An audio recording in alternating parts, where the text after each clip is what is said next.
Now, Chris, you sounded quite an optimistic note today, and in fact, you defined a whole new market for the industry.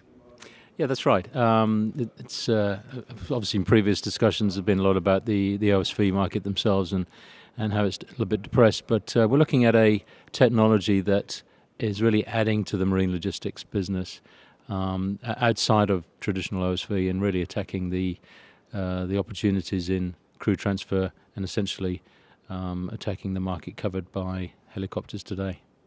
And you're uniquely positioned to comment on this because you actually have a background in the helicopter world.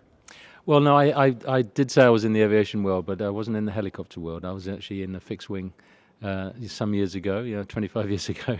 So yes, it was interesting background for me, certainly when I was digging into some of the helicopter performance data, which helps in terms of understanding what those platforms or those airframes can do. So in terms of digging into the data, you referenced that some 9 million people annually are transferred from helicopter to rig. How do you propose revolutionising that? Yeah, no, it's a big number, isn't it? And we're not proposing that helicopters will disappear by any means. They obviously still will always have a key role to play for medevac, for example, and also some parts of the world where the sea conditions might just be too rough. But for the majority of the world that we've looked at, we see these large crew transfer vessels with a capability of at least 3 metre significant wave height, including the transfer, to be not only a safer but far more economic alternative to helicopters. When comparing boat transfer with helicopter transfer, how does the comparison stack up? Well, the areas to look at are basically safety and economy. And it's difficult to talk about safety in a sense because it's a difficult subject when you think about a helicopter going in the water. Unfortunately, people die, and that's happened. And there have been some concerns about helicopter safety in recent times with the Super Puma being grounded, and even recently problems with the S-92. So we have an engine failure on one of our vessels, or let's say all the engines fail, which is I can't really conceive of. The vessel's in the water, but no one's dead, and that is a stark difference, unfortunately, to a helicopter operation. But the key difference comes down to the economics, and when you look at the numbers, and however you look at them, I've done this many times, you end up with if you're transferring an equivalent number of people offshore with one of our vessels versus the helicopters, you always come out about 70 or 80% cheaper in operating costs with the marine solution instead of the helicopter. But what if the vessel is not full? You spoke about milk runs. I wouldn't necessarily want to be the last guy waiting to be dropped off. Yeah, that's right. And that's been a traditional criticism of the concept of milk runs, and they're really thinking of traditional crew boats, the smaller monohull crew boats that people are probably familiar with.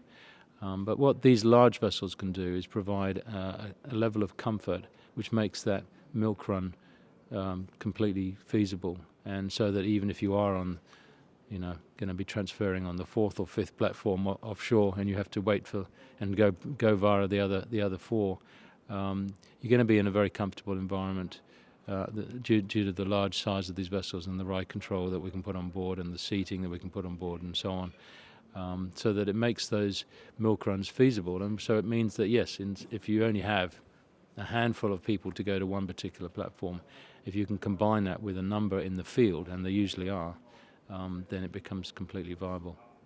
How does what you're putting forward compare and contrast with catamaran or swath technology? Yeah, so we're primarily looking at catamarans in this because that's a very economic solution for taking people offshore. The swath is an interesting concept. There've been very few built. In theory, it has very good seakeeping, particularly in zero speed. But the problem is it has a very large surface area below the water, which means that its resistance is high, and much higher than traditional catamarans that we look at.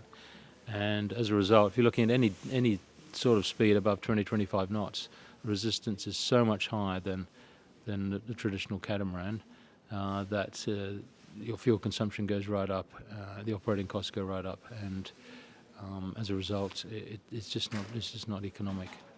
Let's talk fuel consumption and economics, and also the idea of running on LNG as a fuel. Yeah, well, certainly, and a catamaran in itself, if you compare it to say a monohull, if you're talking economics, will always be about 20 to 30% cheaper in terms of power to do the same job. So that's the reason why the catamarans are very dominant in the high speed business, whether it be ferry or the emerging side of the offshore. LNG becomes a different requirement in the sense that I haven't really examined the economics of it, but what we're finding, there are clients, some of our clients, or some of our potential clients, or the IOCs or NOCs, I should say, are expressing a strong interest in LNG power, and in fact there's one or two of them that are saying that any future vessel will only be LNG powered vessel. So the decision to look at LNG is being driven by them, and for whatever reason, obviously, it is a cleaner burn fuel, but at the same time, some of the IOCs, they have it in abundance, so why not use it? And so we're looking at how we can design these sorts of vessels to be run on LNG. Yep. Do the economics, though, really stack up if a project is involving, say, 20 people, twice a week transfer for a 6-month campaign? Look, there are probably cases where it is hard to make sense of it. I mean, if it's 20 people irregularly or just infrequently, and there's no sense of or no opportunity for a milk run, then probably stay with the crew boat solution, or stay with the helicopter solution, I guess. But it also depends on how far that route is. I mean, if this is, it may be quite a low demand number, but if it's a long way offshore, then the marine solution needs to be a big vessel for seakeeping if you're going to have any alternative to helicopter. Talk about seakeeping. What about operations during inclement weather, even monsoon seasons, etc.? Yeah, so there is a limit to the envelope in which these vessels can operate. And it's probably, well, it is mostly determined by the limit for safe transfer on the walk-to-work solution, whether it's Ampleman or other types. And we're seeing with the 60 to 80 metre size catamarans, we're seeing a realistic limit of probably around about 3 metre significant wave height. We haven't explored it too much further beyond that, and there may be some opportunity there to go a bit beyond that. But that's typically where the limit is. The vessels can certainly operate in those conditions, and they can operate a little bit beyond that actually, and still provide the right sort of passenger comfort. So I think, yeah, there is a limit, but as indeed helicopters have a limit in terms of their wind strength limits for takeoff and so on. Finally, we've been in a low price environment for some time. There are obviously vessels out there looking for work. Why hasn't this concept taken off? Well, it is quite new in the sense of the combination of a large catamaran design and one of these high-end active heave compensated gangways, particularly the Ampleman, which has been very applicable to this type of vessel. So it's really the combination of the two coming together, and that's only really happened in the last few years. So we're at the beginning of it, of something that we see as a beginning of a wave, if you like, of what's going to change throughout the industry.